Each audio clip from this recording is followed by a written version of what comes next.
सबसे ज्यादा आनंद शंकर जी से पूछा जाए कौन से दिन आता है तो शिव जी कहेंगे मुझे हरताली का तीज बड़ी पसंद है। शिव जी से पूछा वो क्यों? पार्वती जी ने जो तप करा था, साधना करी थी, उपास करा था, व्रत करा था, पार्वती जी ने ऐसा व्रत करा, ऐसा तप करा, ऐसी साधना करी, उस व्रत से मैं बड़ा प्रसन्न हूं। सबसे ज्यादा प्रसन्न मेरे शंकर हरताली का तीज के दिन होते हैं, सबसे ज्यादा प्रसन्न।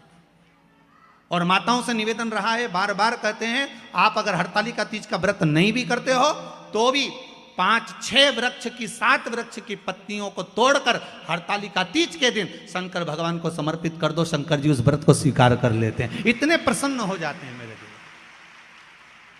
शिव की प्रसन्नता है हरताली का तीज का। हरताली का तीज का व्रत जो नहीं करती और भूल से भी फुलेरा का दर्शन कर, जिस दिन जहां हरताली का तीज बनती है,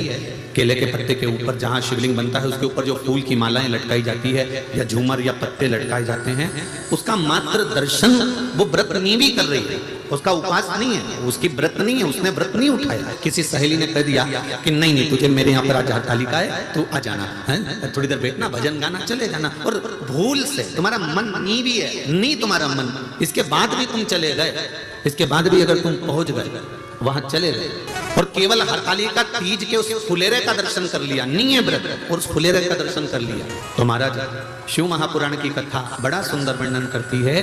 कि हजारों हजार 16 सोमवार संकट सोमवार का जो पुण्य होता है मात्र हरताली का तीज के फुलेरे का दर्शन करके जीव को प्राप्त होता है। केवल एक फुलेरे का, हरताली का तीज का व्रत जो नहीं करती और भूल से भी फुलेरा का दर्शन कर, जिस दिन जहां हरताली का तीज बनती है, केले के पत्ते के ऊपर जहां शिवलिंग बनता है उसके ऊपर जो फूल की मालाएं लटकाई जाती है या झूमर या पत्ते लटकाए जाते हैं, उसका मात्र दर्शन वो व्रत नहीं भी कर रही है, उसका उपवास नहीं है, उसकी व्रत नहीं है, उसने व्रत नहीं उठाया। किसी सहेली ने कह दिया कि नहीं नहीं तुझे मेरे यहाँ पर आज हरताली का है, तू आ जाना है, थोड़ी देर बैठना, भजन गाना, चले जाना, और भूल से तुम्हारा मन नहीं भी है, नहीं तुम्हारा मन, इसके बाद भी तुम चले गए, इसके बाद भी अगर तुम पहुंच गए वहां चले गए और केवल हरताली का तीज के उस फुलेरे का दर्शन कर लिया, नहीं है व्रत, और उस फुलेरे का दर्शन कर लिया, तो महाराज शिव महापुराण की कथा बड़ा सुंदर वर्णन करती है कि हजारों हजार 16 सोमवार संकट सोमवार का जो पुण्य होता है मात्र हरताली का तीज के फुलेरे का दर्शन करके जीव को प्राप्त होता है। केवल एक फुलेरे